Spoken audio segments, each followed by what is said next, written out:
राजस्थान में अब ऐसा लगता है कि अब सचिन पायलट और अशोक गहलोत के बीच में आपसी सुलह हो गई है। हाल ही में कांग्रेस के केंद्रीय नेतृत्व में सचिन पायलट को CWC यानी वर्किंग कमेटी में शामिल कर मास्टर स्ट्रोक खेला गया। कांग्रेस ने जहां एक और पायलट को कमेटी में शामिल कर उनकी नाराजगी को दूर करने का प्रयास किया, वहीं अब कांग्रेस इससे राजस्थान समेत कई राज्यों के चुनावों में पायलट की क्षमताओं का पूरा फायदा उठाएगी।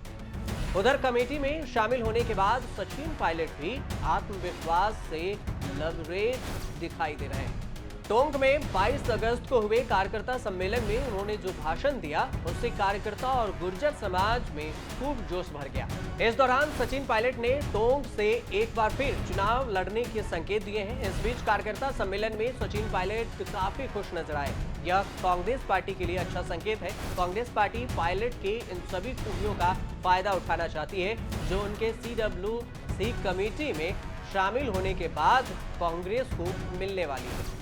सचिन पायलट का लोग दिल खोलकर स्वागत कर रहे हैं और उन पर बुलडोजर से भी फूल बरसाया जा रहा है। आप यूं कह सकते हैं कि सचिन पायलट का फ्लावर वाला रोड शो हो रहा है। चाहे दूदू हो, किशनगढ़ हो, अजमेर के विजयनगर हो या मसूदा विधानसभा में आयोजित किसान सम्मेलन, हर तरफ लोग सचिन पायलट पर फूलों की बारिश कर रहे हैं। आज मसूदा में विशाल किसान सम्मेलन को हम लोगों ने संबोधित किया। मुझे लगता है चुनाव जैसे से पास आ रहे हैं, कांग्रेस के पक्ष में माहौल बनता चला जा रहा है और आज यहाँ पर उपस्थिति, यहाँ का जोश, यहाँ का माहौल देखते हुए मुझे लगता है कांग्रेस पार्टी की सरकार दोबारा बनेगी। भाजपा तमाम कोशिश कर ले, ना तो उनका प्रचार उठ पा रहा है, ना जनता पे विश्वास कर रही है। इसलिए मैं ऐसा मानता हूँ कि यहाँ पे सरकार दोबारा कांग्रेस पार्टी की बनेगी प्रदेश में। भारतीय जनता पार्टी के अंदर आज इतना विरोधाभास है कि जनता उन पर विश्वास करने को तैयार नहीं है। ना तो नीति है, ना नियत है। लेकिन ये सोच के बैठे हैं कि इस बिना काम करे श्वेत जनता वोट देगी, ऐसा होने वाला नहीं है। छत्तीसगढ़ के लोग कांग्रेस पार्टी के साथ हैं, सरकार और संगठन मिलकर काम कर रहे हैं। राहुल जी, खड़गे जी के नेतृत्व में पूरी पार्टी पूरे देश मजबूत हो रही है। कांग्रेस कमेटी के मेंबर के रूप में पायलट को शामिल करने के पीछे एक कारण पायलट की वोटर्स को प्रभावित करने की अच्छी खासी क्षमता है। उनकी भाषण देने की कला को भी प्रमुख माना गया है। पायलट अपने भाषणों से लोगों को प्रभावित कर कांग्रेस को वोट देने के लिए डाइवर्ट करने की क्षमता रखते हैं। सचिन पायलट हिंदी और अंग्रेजी दोनों में ही भाषाओं में प्रभावित तरीके से भाषण देकर लोगों को प्रभावित करते हैं। इसको लेकर दक्षिणी और नॉर्थ ईस्ट के राज्यों में सचिन पायलट कांग्रेस के लिए महत्वपूर्ण भूमिका भी निभा सकते हैं, क्योंकि इन राज्यों में अंग्रेजी भाषा का महत्वपूर्ण स्थान माना गया है। लिहाजा पायलट अपने अंग्रेजी में भाषण के माध्यम से मतदाताओं को अच्छे ढंग से प्रभावित करने की क्षमता रखते हैं। इन सभी क्षमताओं को देखते हुए हाईकमान ने पायलट को वर्किंग कमेटी का मेंबर के रूप में चुना है। विधानसभा चुनाव से पहले सचिन पायलट को CWC कमेटी का मेंबर बनाकर कांग्रेस ने जोरदार मास्टर स्ट्रोक खेला है। पायलट को CWC मेंबर के रूप में शामिल किया गया है। मेंबर बनने के बाद पायलट की राजनीति राजस्थान तक सीमित नहीं रहेगी, बल्कि राष्ट्रीय स्तर तक हो गई।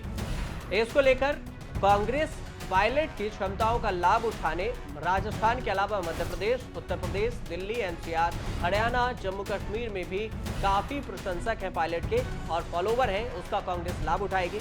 इसका कांग्रेस पूरा फायदा उठाएगी। इसको देखते हुए सचिन पायलट राजस्थान के साथ साथ मध्य प्रदेश, छत्तीसगढ़, तेलंगाना और नॉर्थ ईस्ट में भी प्रचार की कमान संभाल सकते हैं। इसके अलावा इन राज्यों में चुनावी नीति निर्धारित करने के पीछे भी सचिन पायलट की भूमिका महत्वपूर्ण मानी जाती है। आपको बता दें कि इसी साल के अंत में छत्तीसगढ़, राजस्थान, मध्य प्रदेश, तेलंगाना में विधानसभा चुनाव है और कांग्रेस से राहुल गांधी पहले ही इन चारों राज्यों को जीतने की बात कह चुके हैं। पायलट 25 सितंबर को विधायक दल की बैठक के बहिष्कार के मामले में 3 नेताओं के खिलाफ कार्रवाई करने की मांग भी की थी। इससे पहले यात्रा के बाद 15 मई की सभा में पायलट ने 15 दिन का अल्टीमेटम देते हुए बीजेपी राज के करप्शन की जांच के लिए हाई पावर कमेटी बनाने, RPSC को भंग करके पुनर्गठित करने, पेपर लीक का मुद्दा भी उठाया था।